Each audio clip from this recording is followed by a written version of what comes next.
इस वीडियो में हम लोग एरिथ्रोसाइट सेगमेंटेशन रेट और पैक्ड सेल वॉल्यूम यानी हेमेटोक्रिट के बारे में कवर करेंगे।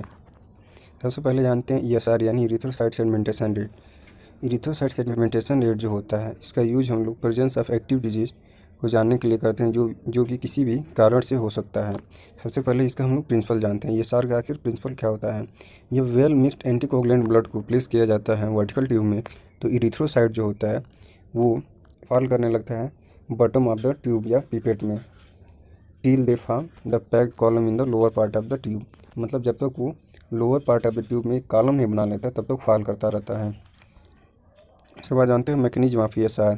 जो फॉल ऑफ RBC होता है वो डिपेंड करता है फॉलोइंग फैक्टर पे, that is rouleaux formation, concentration of fibrinogen in plasma, concentration of alpha and beta globin, ratio of red cell to the plasma, length of the tube, bore of the tube, position of the tube. इन सब चीज़ों पे fall of RBC depend करता है। Phase in ESR जानेंगे। इनके mainly 3 phase होते हैं। पहला होता है फेज ऑफ रॉलेक्स फॉर्मेशन, दूसरा फेज ऑफ सेटलिंग, तीसरा phase of packing. Phase of rouleaux formation जो होता है इनिशियल के 10 मिनट में होता है, जो कि प्रोसेस करता है रॉलेक्स फॉर्मेशन का। वहाँ पे लिटिल सेगमेंटेशन होता है। जबकि दूसरा जो होता है फेज ऑफ सेटलिंग, यहाँ पे नेक्स्ट 40 मिनट जो होता है वहाँ पे सेटलिंग ऑफ RBC अकर होते रहता है कांस्टेंट रेट पे। और फेज ऑफ पैकिंग जो होता है लास्ट के 10 मिनट होते हैं, जिसमें सेगमेंटेशन बहुत स्लो होता है। और पैकिंग ऑफ RBC होता है जो बॉटम पे वो अकर होता रहता है, लेकिन बहुत धीरे धीरे होता है। ESR को हम लोग मिलीमीटर फर्स्ट आवर में एक्सप्रेस करते हैं, मिलीमीटर पर आवर में नहीं करते हैं, मिलीमीटर फर्स्ट आवर में एक्सप्रेस करते हैं। अब मेथड ऑफ ESR जो होते हैं 4 होते हैं। पहला होता है वेस्टर्न ग्रीन मेथड, दूसरा होता है विंट्रोब मेथड, तीसरा होता है माइक्रो ESR मेथड और चौथा जो होता है ऑटोमेटिक मेथड। इसमें हम लोग बस 2 मेथड के बारे में जानेंगे, वेस्टर्न ग्रीन मेथड और विंट्रोब मेथड। सबसे पहले जानते हैं रिक्वायरमेंट क्या होता है। सबसे पहले वेस्टर्न ग्रीन ट्यूब के बारे में जानते हैं।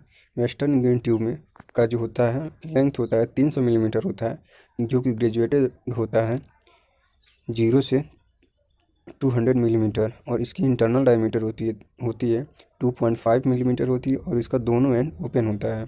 इसमें हम लोग 3.8% सोडियम सिट्रेट सोल्यूशन यूज़ करते हैं, इसमें ब्लड की ज़रूरत होती है और स्टेंट की ज़रूरत होती है, जिसको हम लोग रैक भी बोलते हैं। और विंट्रोब ट्यूब में ज़रूरत होती है पाश्चर पिपेट की, EDTA की, ब्लड की, स्टेंट और रैक्स की। और जो विंट्रोब ट्यूब होती है उसकी लेंथ जो होती है 110 mm होती है, जो कि ग्रेजुएटेड होता है 0 से 100 मिलीमीटर।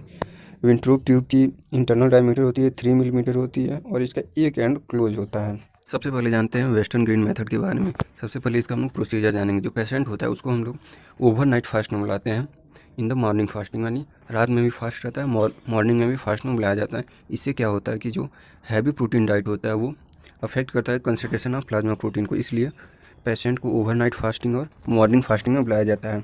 सबसे पहले हम लोग पेशेंट का ब्लड लेते हैं 1.6 ml और उसको मिक्स करते हैं 0.4 ml सिट्रेट से, जो कि एज एंटीकोगुलेंट यूज होता है।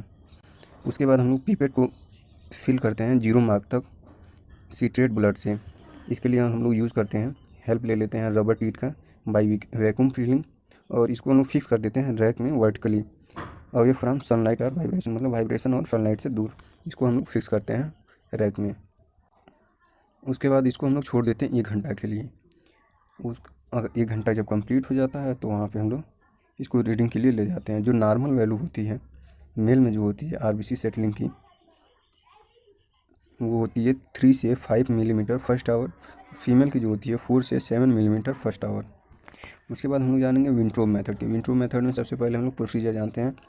पेशेंट को हम लोग मॉर्निंग फास्टिंग में बुलाते हैं और उसका 2 ml ब्लड को हम लोग एंटीकोगुलेंट के साथ लेते हैं।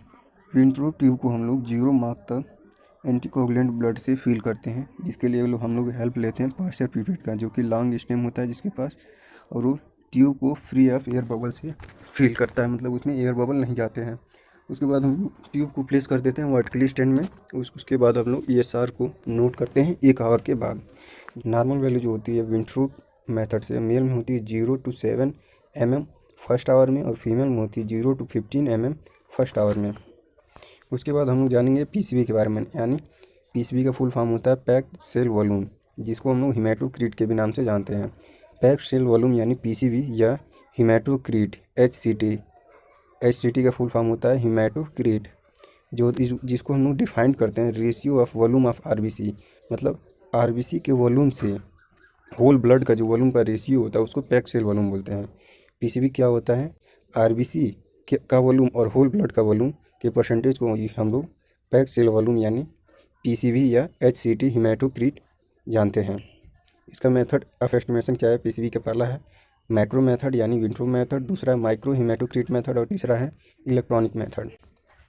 सबसे पहले हम जानेंगे मैक्रो यानी विंट्रोप मेथड। इसमें हम लोग क्या करते हैं, पीसीबी को मेजर करते हैं विंट्रोप ट्यूब से, जिसका लेंथ होता है 110 mm और इंटरनल बोर होता है 2.5 mm, जो कि ग्रेजुएटेड होता है 0 to 10 centimetre on both direction.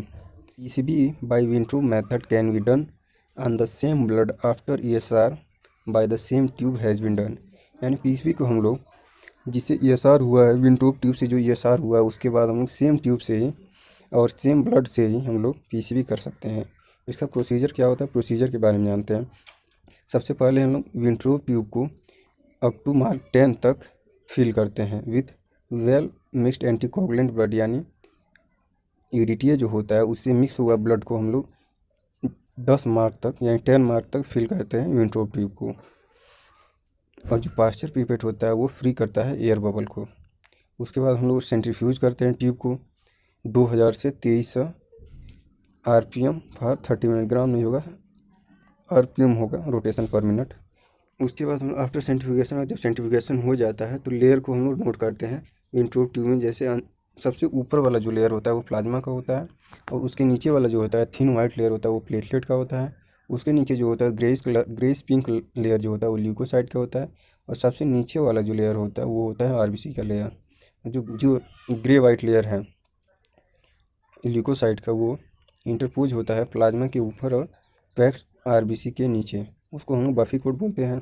जो lower most height of the column होता है उस आरबीसी लेयर का, उसको हम लोग परसेंटेज में एक्सप्रेस करते हैं। उसके बाद जानते हैं हम लोग हिमेटोक्रीट मेथड के बारे में।